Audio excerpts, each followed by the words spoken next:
Los testimonios y opiniones emitidos en este espacio representan únicamente el punto de vista de los entrevistados, quienes dan fe de la autenticidad de los hechos.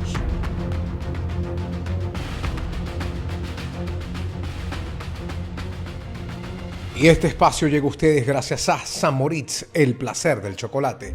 Philips, por un país más verde. Blue Medical Pharmaceutical, tu salud es con la cajita azul. Quo Vadis, agencia de viaje y turismo.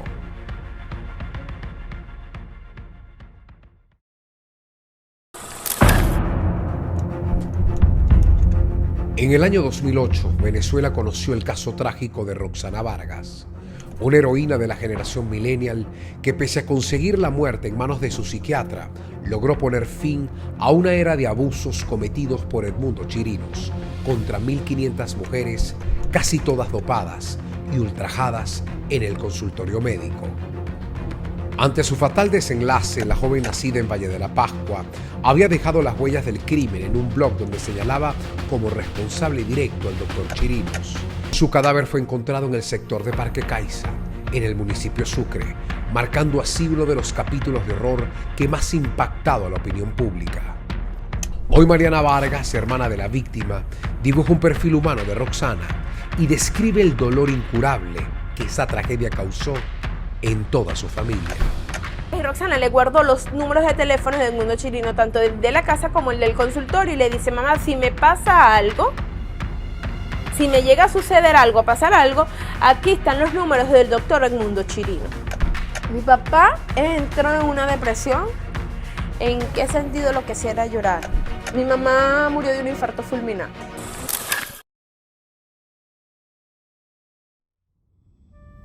Hola, soy Mariana Vargas, soy la hermana de Roxana Vargas. Bueno, yo soy nacida en Caracas, pero Roxana sí nació en Valle de la Pascua, Estado Guárico. ¿Cómo es la vida en el Estado Guárico? ¿Cómo es la vida en Valle de la Pascua? ¿Tienen toda la vida viviendo aquí?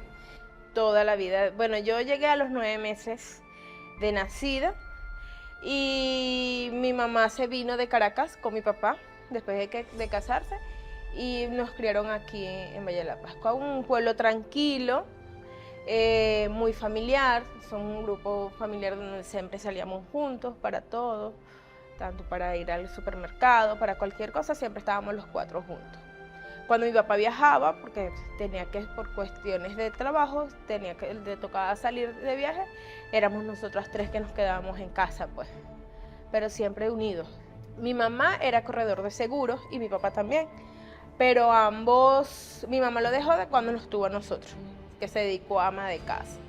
Y mi papá sí siguió trabajando por un buen tiempo de corredor de seguros, después los dejó. Y trabajaba como comerciante, después empezó a trabajar también como chofer, haciendo viajes, de esa manera. Bueno, el día de nosotras era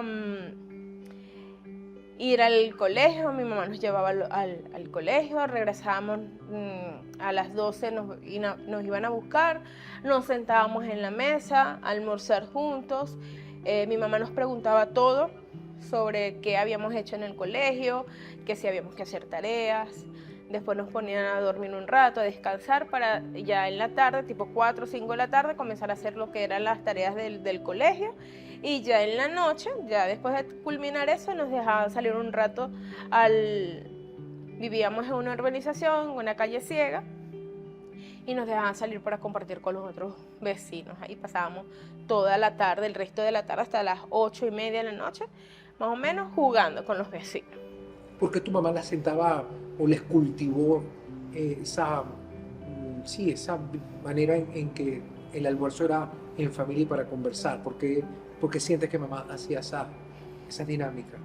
Porque mi mamá se encargó de sus 11 hermanos, ¿verdad? Ella era una de las mayores, de las hermanas mayores, y era andina de Táchira, de San Cristóbal, y desde pequeña, o sea, como los 15 años, se tuvo que ir a Caracas a estudiar, y ya cuando tenía un trabajo fijo, se los trajo a todos. Entonces mi mamá tenía como que esa maternidad a flor de piel, y siempre ella soñó con tener un matrimonio y una familia así, bien constituida.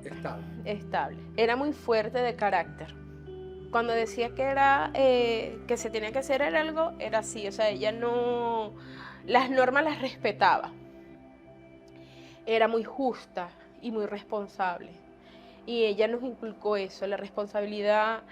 No le gustaba que uno se fuera a burlar de alguien, no le gustaba que le pusieran sobrenombre a las personas.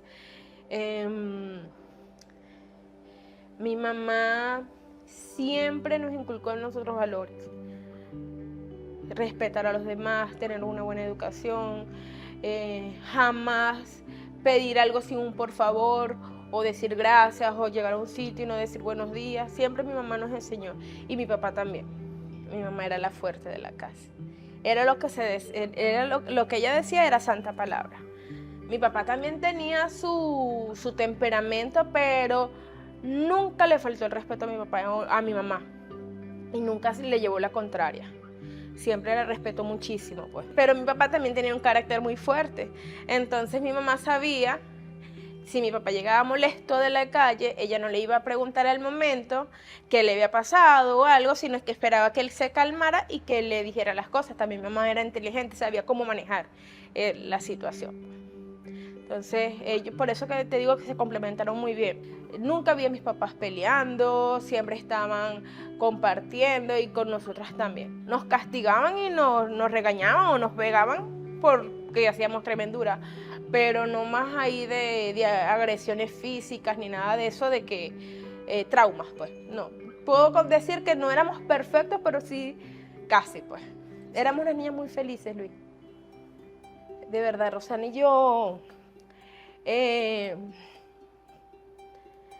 siempre la pasamos jugando y éramos muy unidas, y de verdad que tuvimos una infancia muy feliz. ¿Qué jugamos, gorda?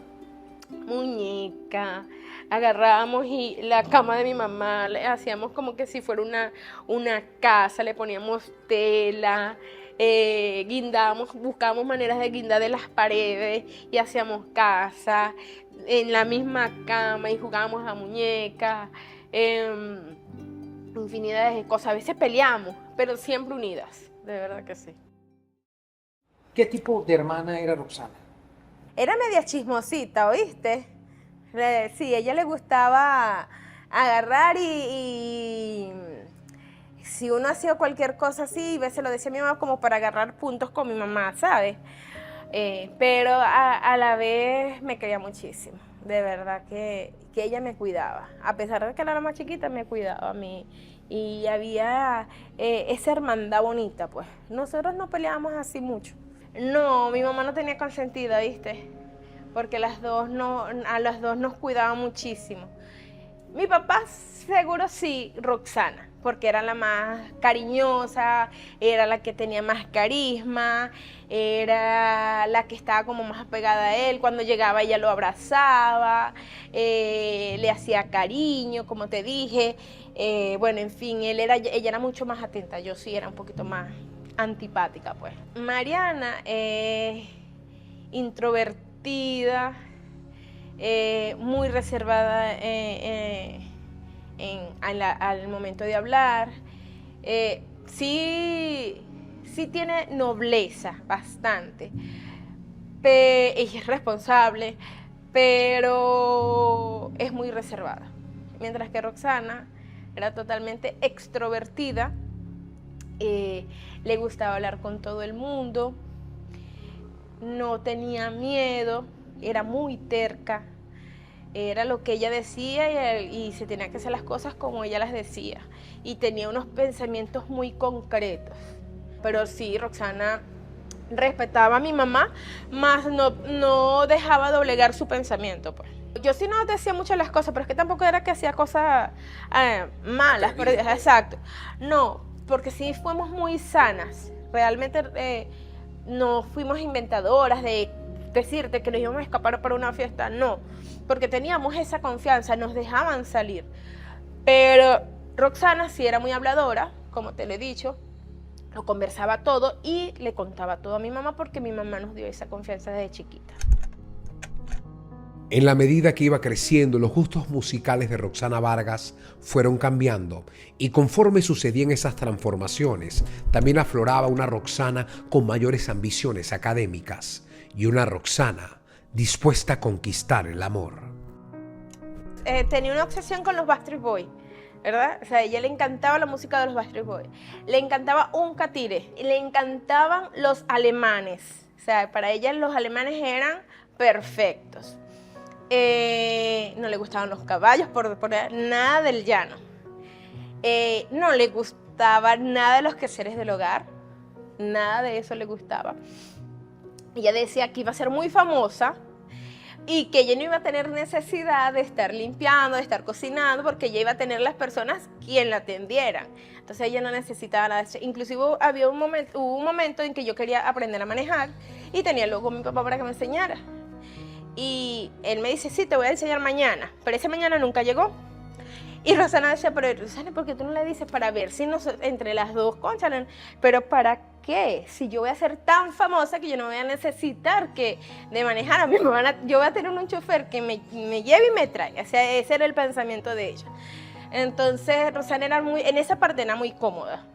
Roxana todo lo veía así como que relajado. No se preocupaba por esas cosas, mientras que yo sí soy más, me gustaba limpiar, mantener todo organizado, ella no. Ella sí era un poquito más desordenada. Con sus estudios sí, excelente, pero en la parte de los quehaceres del hogar, olvídalo, estaba raspada. Sí tenía muchos amigos porque era muy cariñosa. Sí era celosa, o sea, por lo menos conmigo era muy celosa. Por ejemplo. Tenía yo amistades, iba a salir porque sales con fulano, me celaba de esa parte, y ella con sus amistades también los cuidaba y los celaba. Pero era extraordinaria amiga. O sea, ella estaba para cualquiera de sus amigos a cualquier hora, pues. Sí, era muy buena amiga. Y tenía bastantes amigos, ella era muy amiguera. Aquí en Valle de la Pascua tenía su grupo de amistades con que salía, compartía, cosa que yo no tenía mucho, porque yo era más introvertida.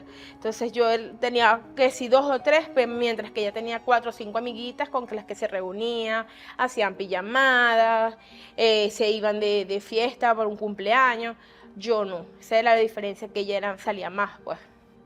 Ella siempre estaba arregladita, se ponía su falda, a pesar de que estaba gordita, se ponía su falda, se mantenía su cabello arregladito, sus uñas arregladitas, se maquillaba, o sea, suavemente, pero sí se ponía una pinturita de labios. Antes de entrar en una depresión que le dio, tenía muy buena autoestima. De verdad que Roxana sí tenía buena autoestima, pero ya después ella empezó con una depresión. Ella siempre era muy enamoradiza, ¿verdad? Y si veía a alguien atractivo, se enamoraba. Por lo menos siempre se enamoró de un amigo que se llama Mariano, que era bien simpático, pero no tenía suerte para el amor, porque no la querían, pues, o sea, no era su tipo. Entonces ella siempre estaba como que esa ausencia de ese amor. Y eso fue lo que le fue bajón de la autoestima a ella, a sentirse como que nadie la quería, se sentía gorda, se sentía fea. Y a pesar de que era muy bonita, porque Roxana tiene unos ojos bellísimos. Entonces era eso, pues esa parte de que empezó a sentirse mal consigo misma, pues. No se sentía que su cuerpo no estaba bien, siempre quería como que adelgazar, hacía dietas para adelgazar y no lo lograba porque le gustaba mucho comer. Entonces tenía como que ese encuentro de entre comer y no hacerlo, pues.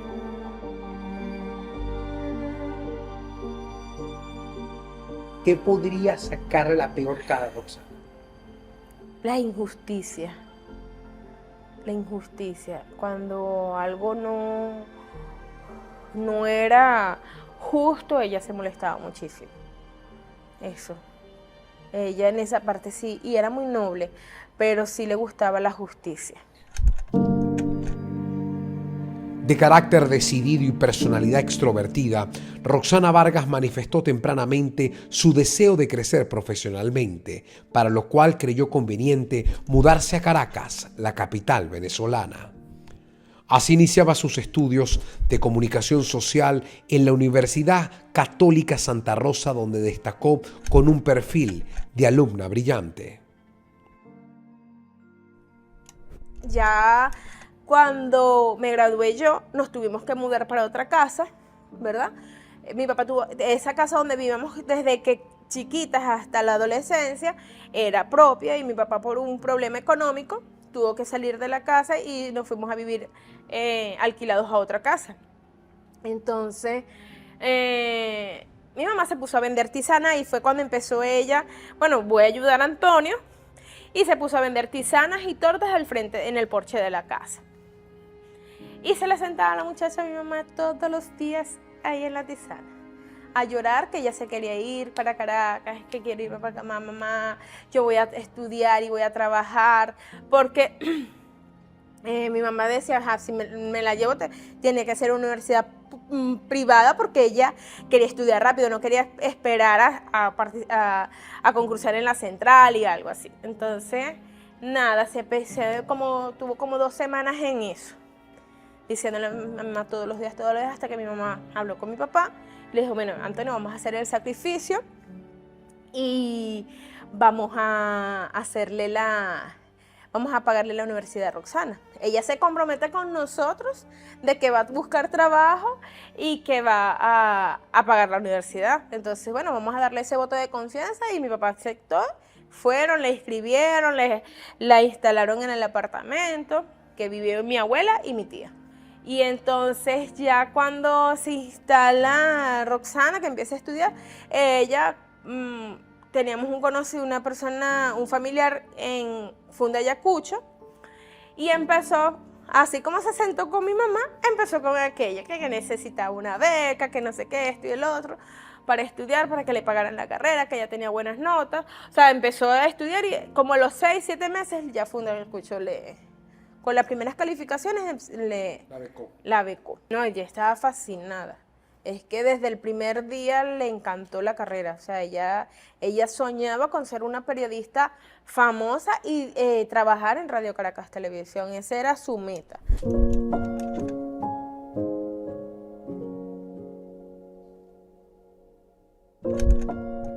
La estabilidad emocional de Roxana se vio afectada al no conseguir un amor como lo soñaba. Esa ausencia generó cambios en la personalidad de la joven, primero en su manera de vestir. Sin embargo, las alarmas familiares se encendieron cuando aparecieron laceraciones en su cuerpo. Las autoagresiones la llevarían al consultorio psiquiátrico, el escenario de la fatalidad. No, ella no buscó ayuda por sí sola. Fue que yo la veía muy triste y le encontré que se estaba haciendo unas cicatrices con una hojilla, se cortaba en los brazos. Al principio no, ella empezó de ser coqueta, empezaba a usar muchos suéteres, ¿verdad? Y yo no me había fijado en eso cuando en una de esas la veo sentada en la computadora así triste y con una hojilla, y le digo, Rosana, ¿qué te pasó? No, es que me rajuñé, pero me pareció raro, más no le presté atención. Vamos a casa de unas tías y un tío le preguntó, mire, Rosana, ¿qué te pasó en el brazo? ¿Por qué tienes esas marcas? No, fue que me caí y me rajuñé con unas matas, le dijo. Ahí sí como que me pareció ya la cosa como rara, y empezaba a verla triste, me decía que no tenía ganas de vivir, que nadie la quería, que se sentía muy sola. Entonces yo, pero ¿cómo te sientes sola si todos te queremos? ¿Qué te pasa?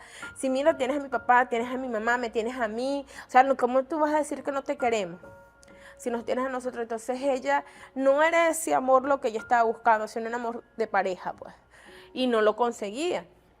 Entonces, nada, ver el día a día, que estaba más triste, escuchaba música demasiado de despecho, tenía un blog donde escribía cosas. Entonces, ahí fue cuando yo llamé a mi mamá y le dije que algo le estaba sucediendo a Roxana, que no estaba bien porque se sentía muy triste y que se estaba cortando. Fue cuando le dije, mamá, Roxana se está cortando, Roxana no está bien. Entonces mi mamá tomó la decisión de venirse a Caracas, conversó con mi papá lo que estaba pasando y fue mi papá quien le dijo, vamos a llevarla a donde el doctor Edmundo Chirino. En Venezuela, el doctor Edmundo Chirinos era una figura valorada por las élites y por las masas. En 1984 se convirtió en el rector de la Universidad Central de Venezuela y 4 años más tarde se postulaba como candidato a la presidencia de la República. Se trataba del más sobresaliente de los psiquiatras, el fundador del Colegio de Psicólogos, un médico con estudios en las principales universidades del mundo, la mente más saludable de un país. Nacido en un pueblo de Falcón, el doctor Chirino se formó como médico y psicólogo de Caracas. En la ciudad capital probó el cielo de los placeres femeninos, pero su vida terminó en el infierno de sus propios demonios.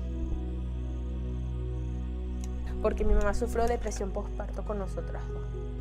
Pero para cuando fue a tratarse con Edmundo Chirino, nosotros estábamos más o menos grandes. Y mi papá, por medio de una tía, hermana de él, le dijo que uno de los mejores psiquiatras, ella tenía contacto con uno de los mejores psiquiatras del país, que era Edmundo Chirino, y que bueno, llévala para que te la cure. Y en efecto, mi mamá la lleva, no sé exactamente si fueron 1 mes, 2 meses, Luis, pero sí tuvo un tiempo y la trataron y regresó bien, pues. Volvamos a Roxana. Entonces a Roxana, tú le llamas a tu mamá preocupada y tu papá es el que le dice. Mi papá es el que le dice, vamos a llevarla. Entonces mi mamá se fue a Caracas y el día de la mi mamá pidió consulta y el día de la consulta fuimos una tía, mi mamá, Roxana y yo.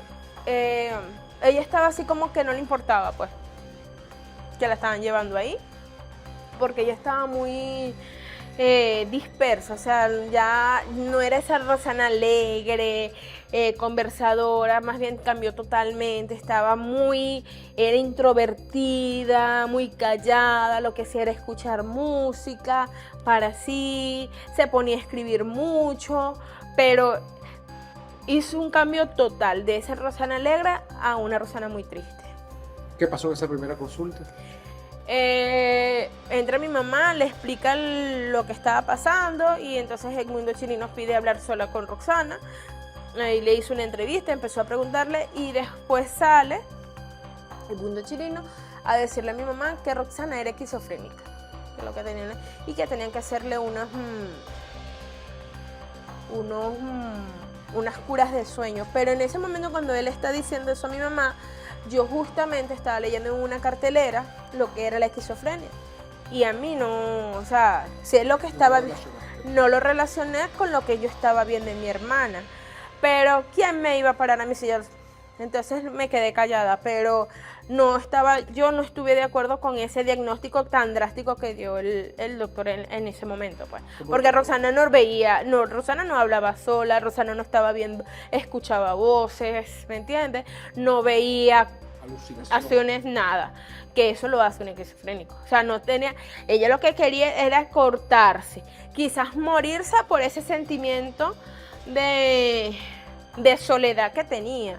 ¿Me entiendes? De que no tenía un amor correspondido, pero de que es muy distinto a hacerte daño realmente, de quererte suicidar, guindarte, agarrar una cuerda y guindarte, ¿sabes? O tirarte a un carro. Eso no lo hizo nada Roxana. Los padres de Roxana Vargas confiaban en la sabiduría del psiquiatra. No había por qué dudar de un médico que años antes había tratado con éxito una depresión posparto de la señora Ana Teresa Quintero. Ahí mi mamá, bueno, confiaba ciegamente en lo que decía el doctor, claro, porque mi mamá, como mi papá, estaban confiados en que él fue el que lo curó, o sea, iba a curar a su hija, o sea, él era un médico, uno de los mejores psiquiatras de Venezuela, porque no iba a curar a Roxana, pues. Entonces siguieron los alineamientos que él le dio, unas medicinas y las curas de sueño. Con un diagnóstico de esquizofrenia con el cual parte de su familia estuvo en desacuerdo, Roxana Vargas sería sometida a un cuestionado tratamiento de cura de sueño.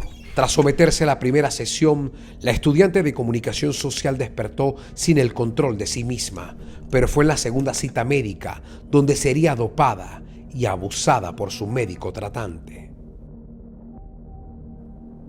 Sí, Roxana, quien le quitó la virginidad fue Edmundo Chirinos cuando la violó.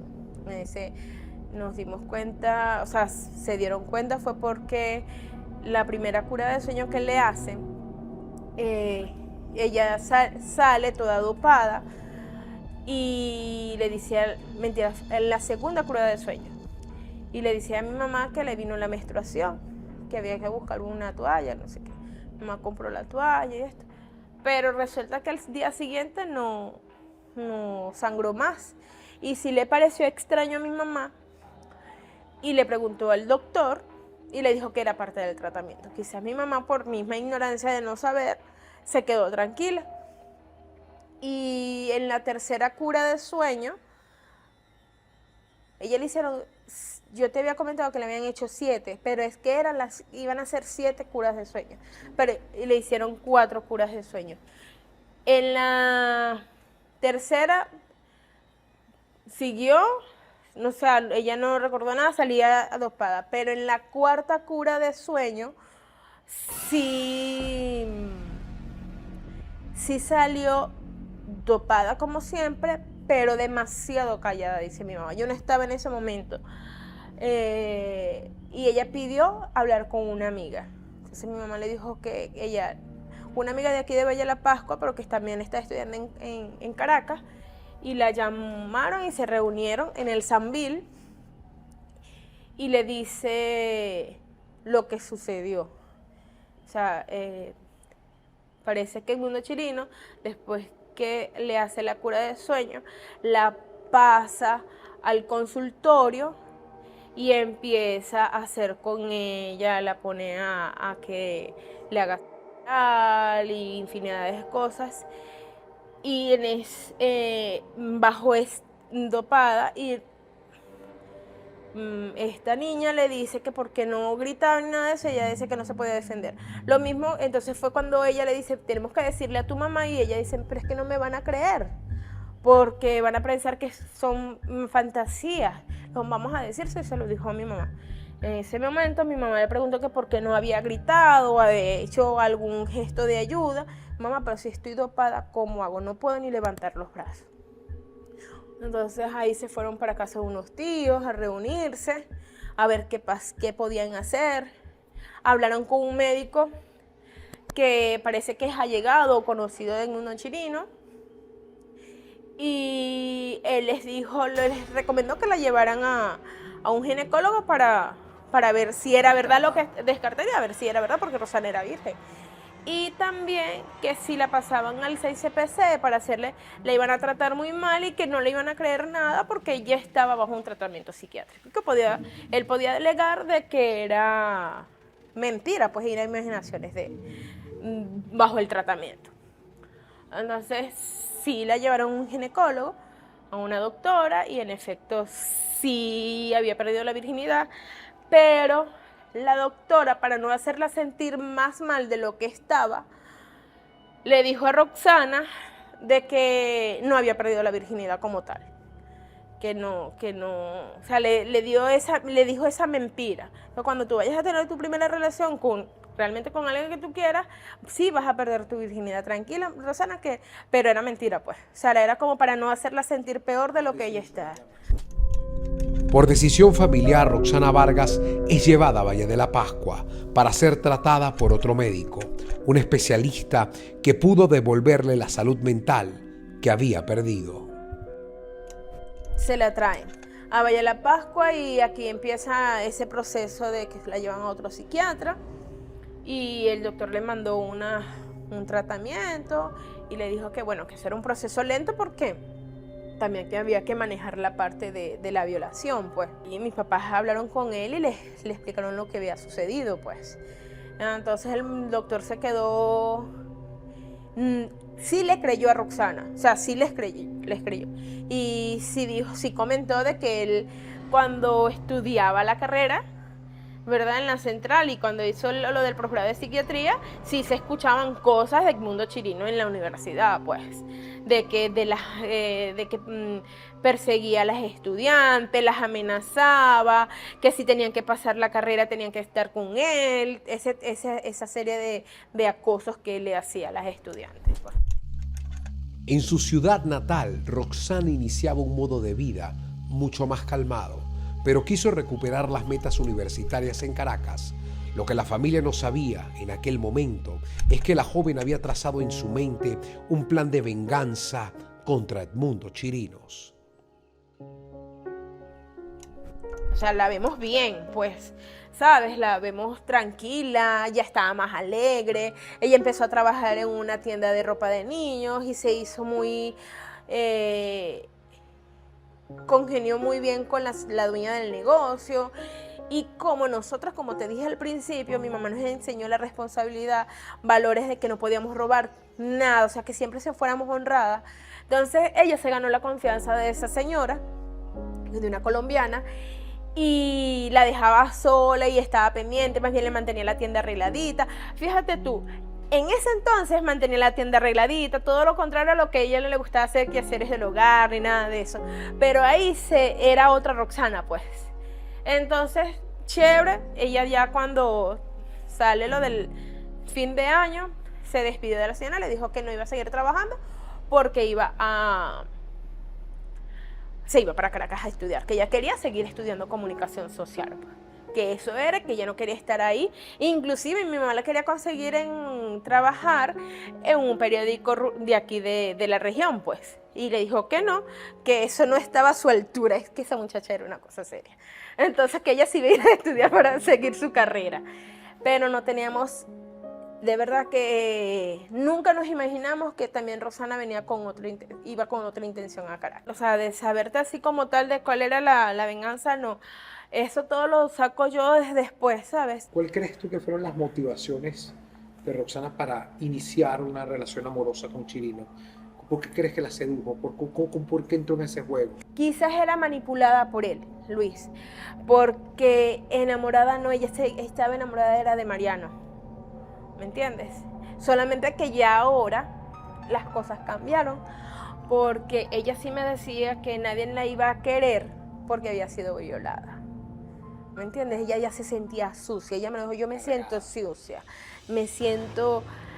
A mí nadie me va a poder querer porque ya yo no soy virgen.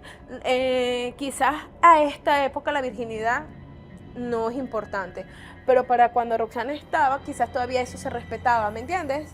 Entonces, y venimos de una familia muy convencional y quizás esa parte también la cargaba ella, pues ese pensamiento de que si tú no llegabas virgen al matrimonio, no eras buena, por decirte o no. Entonces, esos pensamientos ella la tenían bastante dispersa o traumada, pues, aturdida, exacto. ¿No se confundió con ese amor? No. ¿Por qué los medios dijeron eso? Porque considero yo que malinterpretaron las situaciones o quizás los mismos escritos que ella hacía. Ajá. Porque ella estaba enamorada de Mariano, ¿me entiendes? Más no de Edmundo Chirino. Quizás se malinterpreta la situación de ese amor que ella decía no correspondido, ¿me entiendes? Pero era de Mariano, no de Edmundo. Es que ella lo trata siempre. Que ella se refería a Edmundo Chirino, se refería como el doctor Edmundo Chirino. Nunca lo llamó por su nombre y nunca con amor, ajá, no, con un agrado, no. Siempre era así como con asco, ¿sabes? Entonces, pienso que fue que no se entendió quizás lo que ella escribía, pues. Con Philips y Philippine hacemos energía para un futuro más verde.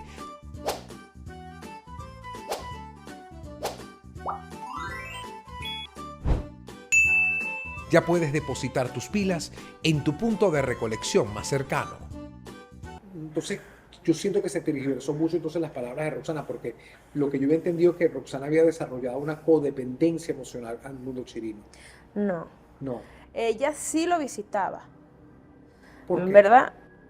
Porque terminó de entender que Roxana lo que quería era vengarse de él. Roxana de distintas maneras, en ese entonces no existía lo que era Instagram, sí el Facebook existía, pero no Instagram, entonces todo era por correo electrónico. ¿Sabes que te mandan cadenas y cosas por correo?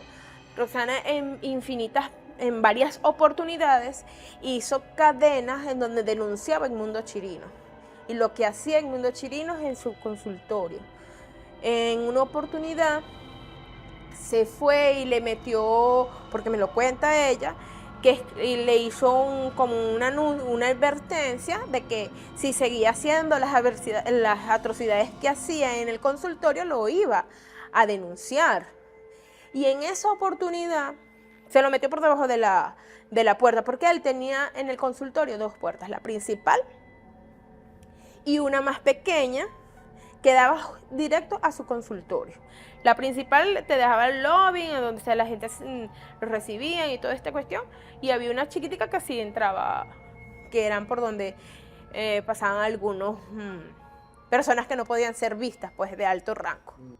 Según lo que nos contaba y también lo que más le contaba a mi mamá, porque a mí me llegó hasta contar hasta un cierto tiempo y después yo le dije que no me dijera nada, porque yo en ese entonces mi mecanismo era de defensa de no saber nada.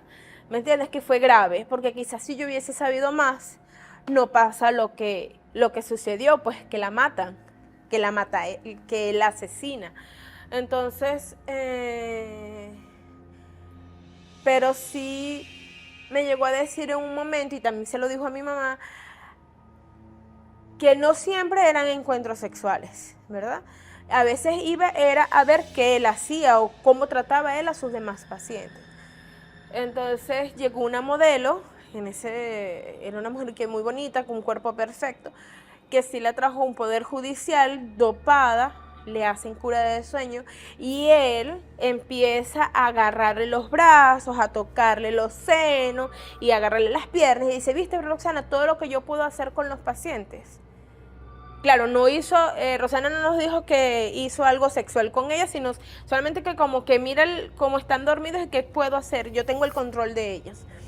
Y se le preguntó a ella que qué había sucedido, o sea, qué había hecho ella, nada, observar. O sea, ella estaba viendo qué él estaba haciendo ahí. ¿Qué procedía? Que procedía, exactamente. Ella hizo como que él... que le tuviera confianza, ¿sabes? Porque ¿para qué la mete a observar algo, a hacer algo? Pues, porque ella solamente, en ese momento nos dijo eso, pues. ¿Qué opinaba tu mamá sobre esa cercanía del mundo con tu? No, mi mamá a mí nunca me llegó a decir directamente algo, ¿sabes? Todo se lo cayó. Mi mamá se lo cayó hasta el último día que fue que habló. ¿Qué dijo? Cuando Roxana desaparece, que el domingo, yo sí sabía que ella se veía con él, pero también nosotras éramos hermanas, Luis, y yo no iba a lanzar a mi hermana a la calle, ¿me entiendes? Para que fuera, para que se rieran de ella o hablaran mal de ella. Era mi hermana y me dolía, pues.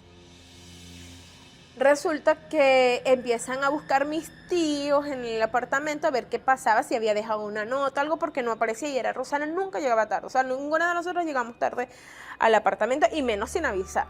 Entonces, encuentran el diario y empiezan a leer, pero no habla así como tal no menciona el mundo. O en esa lo que leyeron no lo mencionan, porque uno de mis tíos llama a su amiga Inés y le pregunta que dónde estaba Roxana. Ya yo había hablado con ella la noche anterior, y ella le dijo, bueno, no sé, lo que sé es que él ya se veía con el mundo chirino. Y mi tío se quedó así como que, ¿con el mundo chirino? Y entonces no entendió nada. Y me empezaron a preguntar a mí que por qué mencionaron el mundo chirino, si eso se suponía que ya había pasado, o sea, que ya no había ningún contacto con él, con lo que sucedió y todo eso. Yo no dije nada, fingí demencia en ese momento, no quise hablar del asunto y dije que yo no sabía nada. Cuando llega mi mamá sí les dice, sí, es que Roxana se ha visto con el mundo chirino. Entonces se quedaron todos como que en shock, que no entendía, sí, totalmente. Y entonces ella les empezó a decir que Roxana tenía encuentros con él, ¿verdad? Y que no se veía diariamente, pero sí 1 o 2 veces por semana o cada 15 días lo veía. Cuando él la llamaba o él lo buscaba. Pero así, entonces, bueno, eso fue para la familia algo que no entendían, una locura, pues, sinceramente. Y mi mamá dijo, voy a ir a hacer la denuncia, porque porque el responsable si Roxana le sucedió algo, el responsable es el mundo chirino. Siempre mi mamá tuvo siempre lo dijo. Sí. Si le pasa algo a mi hija es el mundo chirino. ¿Por qué tú crees que tu madre tenía esa intuición? ¿Por qué tu madre sabía que el mundo chirino era capaz de hacerle algo a tu hermana? Porque Roxana, una semana antes de que la mataran, empezó a trabajar en Radio Caracas Televisión, en el programa ¿Quién quiere ser millonario? Ella era como que era algo de estadísticas de ¿Quién quiere ser millonario? Y ella estaba feliz, demasiado feliz. Se llamó a mi mamá el día que entró. Mamá, me regalaron una chicha, la gente es muy buena, los compañeros son excelentes. Ella estaba súper feliz. Y resulta que el mundo chirino, ella se lo comentó, parece que le dijo. Pero unos meses antes de ese suceso, cuando Roxana le coloca lo de la amenaza, la advertencia de que iba a ser público, todo lo que él hacía en el consultorio, él la llama. Y estando en la universidad con unas compañeras. Y ella lo puso en altavoz. Y él le dijo, Roxana, ¿sabes que sí? Que yo te puedo mandar a matar, te puedo matar. Pero ella lo puso, o sea, ella no se lo quedó para ella, sino que lo puso en altavoz. Entonces, supongo yo que él se sintió amenazado cuando ve que la muchachita ya estaba en Radio Caracas Televisión, ¿me entiendes? Y vio que no tenía miedo, o sea, que era muy arriesgada. Es que eso es lo que ella quería decir. Ella quería que la gente se enterara de lo que él hacía. ¿Cómo se enteran de lo que ocurrió? Salgo mientras mi mamá viene en carretera, mi tío me dice, bueno, tenemos que ir a las morgues de todos los hospitales, Mariana. Eso es lo que se hace, vamos a la morgue de Bellomonte. Fuimos, yo llevé una foto, y me dice que no habían ingresado nadie. Pero, ¿sabes qué? La gente, supongo yo que ellos pierden sensibilidad, los del cuerpo, ¿verdad? Entonces dice, pero quédate tranquila, esa está con el novio en la playa. Relajado y ustedes andan como locos buscándola. Yo, no, pero es que ella no es primero no tiene novio, y segundo que no es de irse así. Entonces, sí, eso lo dicen todos, me dijo él. Bueno, nos fuimos y empezamos a ir a todos los hospitales de Caracas. Un grupo fue para la parte del este y los otros nosotros por aquí. Entonces, nada, que aparece, llega mi mamá, me empezó a explicar lo que había sucedido, le empezó a decir a mis tíos todo lo que sucedió. Y en la noche, dice mi mamá, como a las 7 de la noche, que se va a ir al CCPC a hacer la denuncia. Que ella no iba a esperar más, pues, que ella iba a hacer la denuncia y a ser responsable del mundo chirino. Entonces, cuando llegamos allá, yo no me dejaron pasar, pero sí ella dijo, vengo a hacer una denuncia. Ah, sí, una denuncia sí, de una desaparición de mi hija. Y hago responsable del mundo chirino. Cuando le dijeron así, esto es un caso especial, sabían de quién estaban hablando, entonces la pasaron a otro sitio y ella dio su declaración y dijo lo que ella había hablado con el mundo chirino en la noche en la madrugada de ese domingo. Cuando yo llamo a mi mamá para decirle que Roxana no había aparecido, que no había llegado a la casa, pues no es que no había aparecido, sino que no había llegado a la casa, mi mamá me dice que esperara un ratico más, porque mi mamá dentro de todo tenía serenidad. Resulta que ella llama a Edmundo Chirino porque una semana antes Roxana Ella va a Caracas y Roxana le guardó los números de teléfonos del Mundo Chilino, tanto el de la casa como el del consultorio, y le dice, mamá, si me pasa algo, si me llega a suceder algo, a pasar algo, aquí están los números del doctor Edmundo Chirino. Ya ella como que presentía que iba a suceder algo. Resulta que mi mamá llamó al consultorio, obviamente nadie le contesta, pero sí llama a la casa y le cae la contestadora. Y ella dice, es Ana Quintero, es la mamá de Roxana Vargas. Doctor, si Roxana está con usted, dígamelo, que no ha llegado al apartamento. No han pasado 5 minutos cuando suena el teléfono, es Edmundo Chirino, y él le dice que tiene mucho tiempo que no ve a Roxana, meses que no ve a Roxana, y mi mamá le dice que ella sabe de sus encuentros que ha tenido con Roxana, y entonces él le sigue diciendo que no, que eso es mentira, que no sé qué.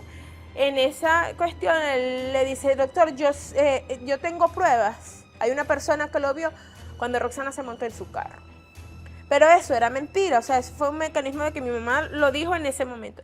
Porque él le dice, ¿usted tiene pruebas? Sí, yo tengo pruebas de que una persona vio a Roxana montándose en su carro. Y mi mamá le trancó el teléfono y no hubo más comunicación de parte de mi mamá con Edmundo ni de Edmundo con mi mamá. Hasta ahí quedó. Entonces, cuando mi mamá va al 6CPC, sí dice lo que sucedió, pues la llamada que ella le hizo a Edmundo Chirino. Y explica que eso que dijo en ese momento era mentira, porque ella no tenía ninguna prueba, pero tampoco se le iba a quedar callado a Edmundo. Entonces le dijo eso. Entonces ya el día lunes seguimos buscando, inclusive nosotras nos llegamos hasta el consultorio sin entrar, a ver si veíamos algo, si veíamos salir a Roxana, algo, y nada. Seguimos buscando por toda Caracas a ver dónde estaba y si estaba drogada por ahí. Mi mamá pensaba que puede ser que estaba drogada por algo que le haya puesto y andaba ambulando por las calles de Caracas. Nada. A eso mis tíos siguen yendo constantemente durante ese día a la morgue de Bellomonte, pero entonces después le pide el teléfono a uno de los que están ahí y empieza a llamar por teléfono. A eso de alrededor como de 7:30, 8 de la noche, llama y le dije que sí, que ingresó una persona con esas características, pero que no podían certificar que era ella porque el rostro estaba totalmente desfigurado, o sea, no se podía identificar, que tenía que venir un familiar. Estaban todos mis tíos ahí con mi mamá, una parte se fue, bueno, Teresa, nos vamos, porque mi mamá se llama Ana Teresa, y a ella le dicen allá Teresa. Bueno, Teresa, nosotros nos vamos a ir, cualquier cosa te llamamos, que no sé qué. Mi mamá estaba dentro de las cosas tranquila, o sea, no estaba alterada, no llorando, tranquila. En esos, ellos se fueron a la morgue a ver el cadáver, pero uno lo reconoció por el cabello, que no le certificaba nada al 6CPC, y el otro por los pies. Sí, me parece que es ella por los pies, que no sé qué. Pidieron que viniera un familiar directo, su mamá o en efecto yo. Entonces, ahí sí, cuando yo veo un movimiento extraño en el apartamento, ¿verdad? Veo que unos caminan para allá, otros caminan para acá. Mi mamá estaba sentada en la mesa del comedor, hablando de Roxana, comentando cosas de Roxana, de lo que era Roxana, pues. Y yo salgo al pasillo y pregunto que si, o sea, ¿qué pasó? Y yo le digo, ¿apareció Roxana? Sí. Me dice una tía. Me dice, sí. Y yo le digo, ¿muerta? Sí. A mí se me fueron las piernas. Yo no me lo imaginaba que, de verdad, que iba a aparecer muerta. Y en eso, mi tía vive, hay otra tía que vive 2 pisos más abajo. Y fui corriendo para llamar a mi papá. Pero como mi papá estaba sufriendo del corazón, llamé aquí a La Pascua a los padrinos de Roxana y le dije que había aparecido, pero que por favor supieran decírselo, porque me preocupaba el corazón de mi papá, pues. En eso, cuando subo, ya le estaban dando la noticia a mi mamá y mi mamá me dice, ¿ya te dijeron, Mariana? Y yo le dije que sí, entonces me dice, yo no lo creo. Y yo le digo, yo tampoco, mamá. Entonces me dijo, pero tenemos que ir a la morgue. Cuando nos vamos, yo pensaba que era mentira, o sea, yo no podía creer que mi hermana estaba muerta. Cuando llegamos, estaban mis otros tíos allá esperando a mi mamá y los del 6CPC le dicen a mi mamá que va a bajar, pero no podía llorar, no podía gritar, ningún tipo de emoción podía mostrar. Entonces yo dije que yo iba con ella y ellos no querían que yo bajara, pero dije, yo necesito bajar porque necesito ver si es mi hermana, si no, no lo voy a creer. Entonces ellos me volvieron a repetir lo mismo que le dijeron a mi mamá y bajamos nosotras dos con 2 tíos. Se me parecieron en las escaleras del Calvario, porque son larguísimas escaleras. No sé si es cosa de la mente. Y cuando llegamos a donde la tenían, era un cuarto grandísimo. Sí estaba solita ella en una camilla, pero casi que pegada del piso. Ponte tú 2 cuartas sobre el piso. Entonces mi mamá sí preguntaba, ¿pero qué le pasó en la cabeza? ¿Por qué tiene la cara así? Y fue eso, y así esa serenidad que mi mamá tuvo en ese momento, lo tuvo durante todo el juicio. Pero sí determinación, Luis. Cuando vimos a Edmundo Chirino la primera vez, que fue la primera audiencia que, ¿verdad? Mi mamá nunca le tuvo miedo. Lo señalaba y le decía, él es el culpable de la muerte de mi hija. ¿Por qué siempre tu mamá estuvo tan segura? Porque Intuición, por las comunicaciones de Roxana, por todas las pruebas que tiene tu mamá, ¿qué te da a entender de que tu mamá fue tan valiente como Roxana, ¿no? sí. Además, hacerlo público, un hombre tan importante, porque tu mamá nunca dudó que era tu mundo. Porque es que nosotros no teníamos quien nos pueda hacer daño, ¿me entiendes? Sinceramente no teníamos quien nos iba a hacer daño. El que podía hacerle daño era él a ella. Se lo hizo desde un principio. Inclusive creo que uno de los juicios él lo dice. O sea, él se expresa de Roxana como una más, ¿me entiendes? O sea, haciendo escándalo o en una entrevista, no estoy segura, pero él hace despectivo. Él así como que a mí no. O sea, haciendo tanto escándalo por la muerte de una muchacha, ¿sabes? Como que él era lo importante. Quizás él ya lo había hecho, solamente que no habían pruebas. ¿Por qué Edmundo Chirino se convierte en blanco desde su punto de vista? Qué buena pregunta. ¿Por qué me parece buena? Porque es la que yo me hago constantemente. ¿Por qué una joven de las tantas que asesinan todos los fines de semana la relaciona justamente conmigo? Porque fue paciente mía. Ha habido muchos pacientes míos que han muerto, algunos asesinados.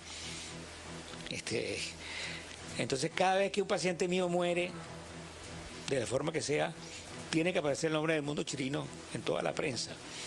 Bueno, al principio de verdad que yo me sentía muy aturdida. Y de verdad, Luis, que a mí no me importaba nada. Si lo metían preso, no lo metían preso, porque eso no me iba a devolver a mi hermana. ¿Me entiendes? Me lo dices ahorita y yo lo veo desde otras perspectivas. Veo a una Roxana que arriesgó su vida para hacer justicia de algo que le habían hecho.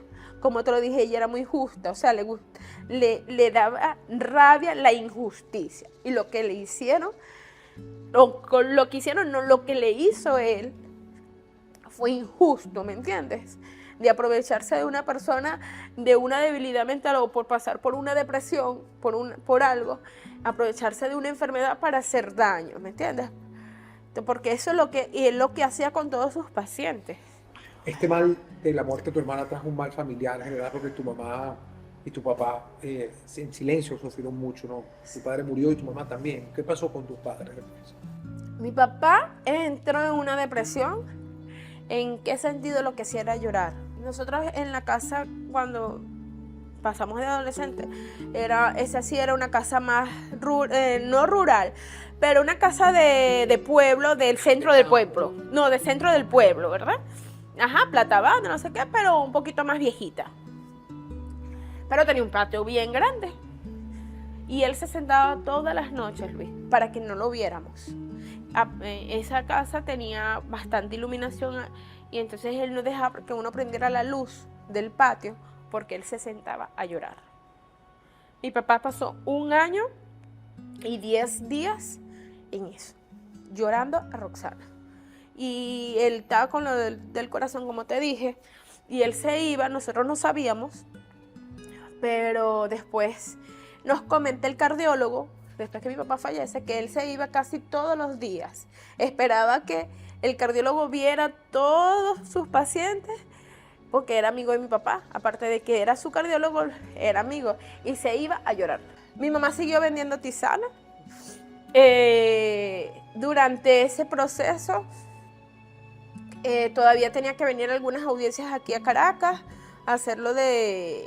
Había unos que otros periodistas que la buscaban para entrevistas, pero ella ya después de un tiempo dijo que no quería hacer más, que ya no quería seguir dándole a ese dolor y que ella ya había cerrado la puerta. O sea, ya cuando sentenciaron en Mundo Chirino, ella ya había cerrado esa puerta de su vida, pues, o sea, ese capítulo.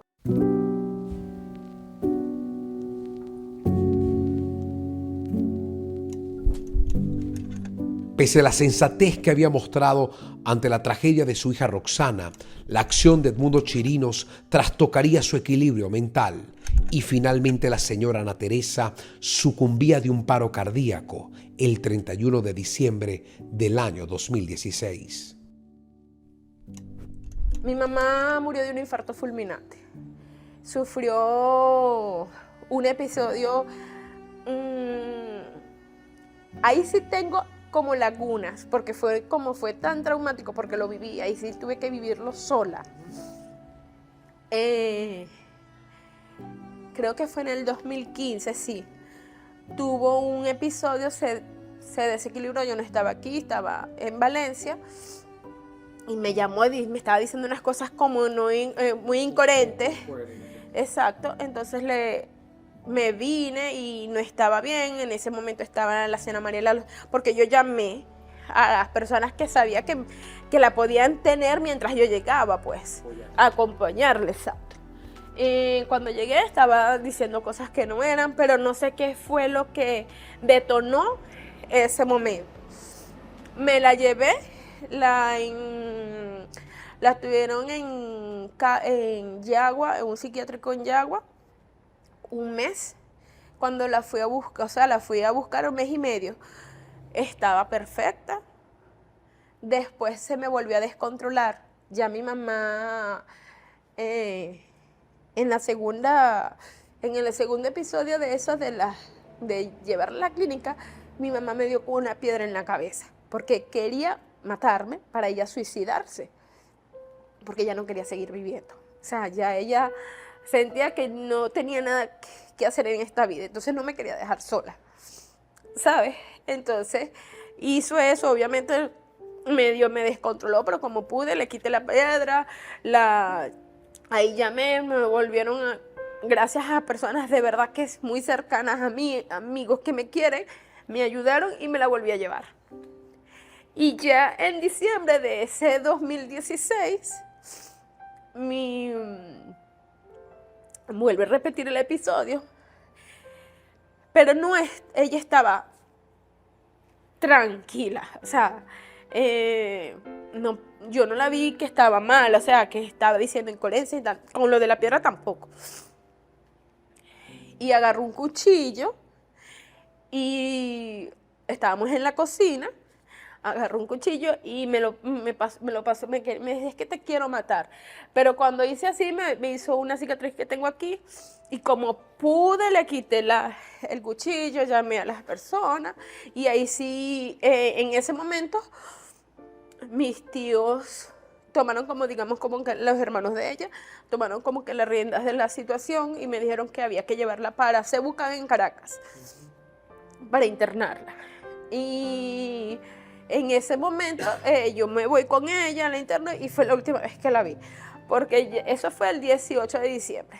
Yo tengo un hermano por parte de papá y él después me dice, Mariana, si quieres te llevo para que la... Le dije que no, pero no era porque les tenía rabia, sino porque sabía que me iba a manipular para sacarla. Entonces decidí no irla a ver, pero pasó ese otra semana que él me había dicho, o sea, pasó el 24, que me fui a quedar con él en Turmero, y el 30 yo estaba pendiente, todos los días me decían cómo estaba, no sé qué, esto y lo otro, está más tranquila. Mis tíos iban todos los días a llevarle la comida porque se lo permitían y todo esto, que ella está más tranquila, no sé qué. Le llevaron unas hallacas para que comiera, toda la cuestión, pero ese 30 de diciembre parece que tipo al mediodía empezó a sentirse mal, que le dolía el estómago, iba al baño, y en la madrugada del 31 llaman a mis tíos, que ya ellos no podían seguir controlando la situación del estómago, que estaba vomitando, que tenía... Entonces fueron a buscarla y se la llevaron el domingo en Lucianes. Cuando llegan allá, empiezan a prestarle los primeros auxilios, toda esa cuestión, y los médicos le dicen, vamos a esperar a ver que se calme, que esté tranquila, y para hacerle otros estudios. Y se sentó con uno de mis tíos y se quedó dormida. Y tío, ay, pero cuando la toca está fría. Y en eso, cuando me ay, pero como que Teresa se murió, dice mi tío, ¿qué es esto? Y cuando la van, le hacen de nuevo para como revivirla, no, ya le había dado un infarto fulminante. Ay, mi vida. ¿Tú volviste a ver al Mundo Chirino? ¿Tú? No, nunca. No. Sé que murió, ¿verdad? Porque mi mamá me dijo, o sea, mi mamá siempre, los periodistas la llamaban, y ella siempre tuvo contacto con una de Maracaibo, ahorita no recuerdo, que siempre le escribía y toda esa cuestión, y fue como que una que le dijo, mire, ¿sabe que falleció el Mundo Chirino? ¿Y tú nunca tuviste un encuentro más allá del primero cuando dijo que tu hermana es esquizofrénica? ¿Más nunca tú lo viste? ¿Esa fue la única vez que tú lo viste? No, en los juicios, y cuando me tocó declarar, él decía que yo estaba, porque así como me ve, estaba 3 veces más ese día de la declaración. Entonces me decía que yo lo que estaba también loca como mi hermana, que estaba diciendo fantasías, que estaba diciendo incoherencias, que todo lo que estaba diciendo era mentira, y bueno, en fin.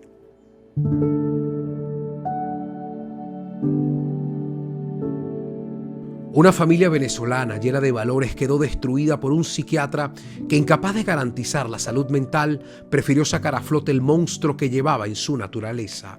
Con su acto homicida en contra de Roxana Vargas, Edmundo Chirinos apagó también la vida de los padres de su paciente víctima. El señor Antonio y la señora Ana Teresa no soportaron la ausencia de su hija.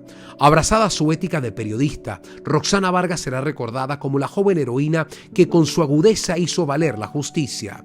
Aquella joven alegre que salió de Valle la Pascua cargada de sueños, pudo arrebatar la máscara a uno de los personajes más tenebrosos de la criminalidad venezolana, un psiquiatra oscuro que usaba su consultorio para someter a las mujeres a los abusos sexuales y que dejó como legado un capítulo de perversidad. Y este espacio llega a ustedes gracias a St. Moritz, el placer del chocolate. Philips, por un país más verde. Blue Medical Pharmaceutical, tu salud es con la cajita azul. Quo Vadis, agencia de viaje y turismo. Si disfrutaste de este episodio, te invito a mi canal de YouTube para que no te pierdas de cada uno de nuestros estrenos y mucho más.